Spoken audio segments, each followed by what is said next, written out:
Hi.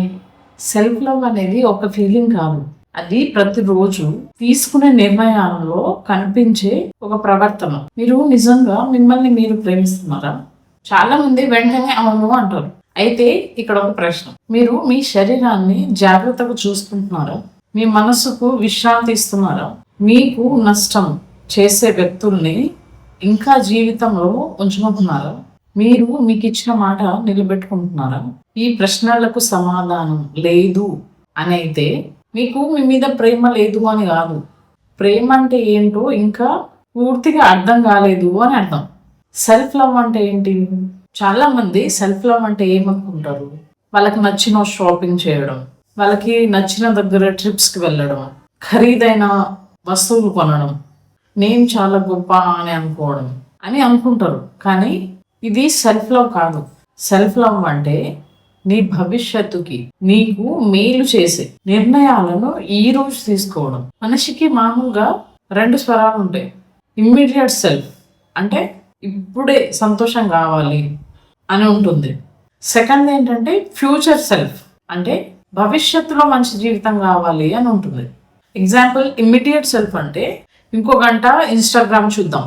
Future self అంటే ఒక గంట చదివితే, ఏదైనా నేర్చుకుంటే నీ జీవితం మారుతుంది. సెల్ఫ్ లవ్ అంటే ప్రతిసారి ఫ్యూచర్ గురించి ఒక నిర్ణయం తీసుకోవడం. మామూలుగా మన మెదడు ఇన్స్టంట్ రివార్డ్స్ వైపు లాగుతుంది. అందుకే junk food, endless scrolling, procrastination మనకి సులభంగా అనిపిస్తాయి. కానీ సెల్ఫ్ లవ్ అంటే మెదడు కోరుకున్నది కాదు, మన జీవితానికి అవసరమైంది ఎంచుకోవడం. మామూలుగా మిస్అండర్స్టాండింగ్ ఏంటి ఇక్కడ? సెల్ఫ్ లవ్ అంటే అందరినీ దూరం పెట్టడం కాదు, నీ తప్పులని సమర్థించుకోవడం కాదు, ఏ బాధ్యత తెలుసుకోకుండా నేను ఇలానే ఉంటాను అనడం కాదు. నిజమైన సెల్ఫ్ లవ్ నీ బలహీనతలను కూడా అంగీకరించి అవసరమైన చోట మారడానికి సిద్ధంగా ఉండడం. నిన్ను ప్రేమిస్తున్నావు అంటే నీ ఆరోగ్యాన్ని పట్టించుకుంటావు. ఫస్ట్ వన్, నీకు నష్టం చేసే అలవాట్లను తగ్గిస్తావు. అవసరమైతే నో చెప్తావు. తప్పు చేసినప్పుడు నిన్ను నువ్వు ద్వేషించకుండా నేర్చుకుంటావు. నీ ఎదుగుదల కోసం సమయం కేటాయిస్తావు. నీకు నష్టం చేసే అలవాట్లను, నీకు కష్టం కలిగించే బంధాలను దూరం పెడతావు. చివరిగా ఒక విషయం గుర్తుంచుకోండి, మీ జీవితంలో మీతో చివరి వరకు ఉండేది ఒకే ఒక వ్యక్తి, అది మీరే.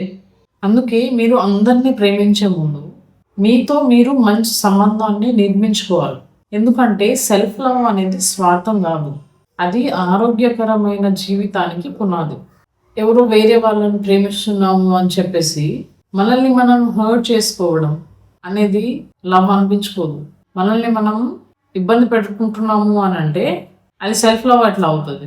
అసలు సెల్ఫ్ లవే లేనిది ఇంకొకరిని లవ్ చేస్తున్నాము అనేది ఎలా పాసిబుల్ అవుతుంది? అది ఎలాంటి బాండింగ్ అయినా కావచ్చు, ఫ్రెండ్షిప్ అయినా కావచ్చు, లవ్ అయినా కావచ్చు, మ్యారేజ్లో అయినా కావచ్చు, ఏ రిలేషన్షిప్ అయినా కానీ నీ పైన నీకే సెల్ఫ్ లవ్ లేకపోతే ఇంకొకరిని నేను నిజంగా ప్రేమిస్తున్నాను అనేది అబద్ధం. నిన్ను ప్రేమిస్తున్నావు అంటే నేను ఇప్పుడు చెప్పిన సైన్స్ అన్ని మీలో ఉండాలి. నిన్ను నువ్వు పూర్తిగా ప్రేమించుకుంటున్నప్పుడే ఇంకొక వ్యక్తిని ప్రేమించగలవు. లేదు అని అంటే నువ్వు ఇంకొకరిని ప్రేమిస్తున్నట్టు కాదు, ఏదో ఒక కనెక్షన్ కోసం వాళ్ళకి అలవాటు పడినట్టు అర్థం.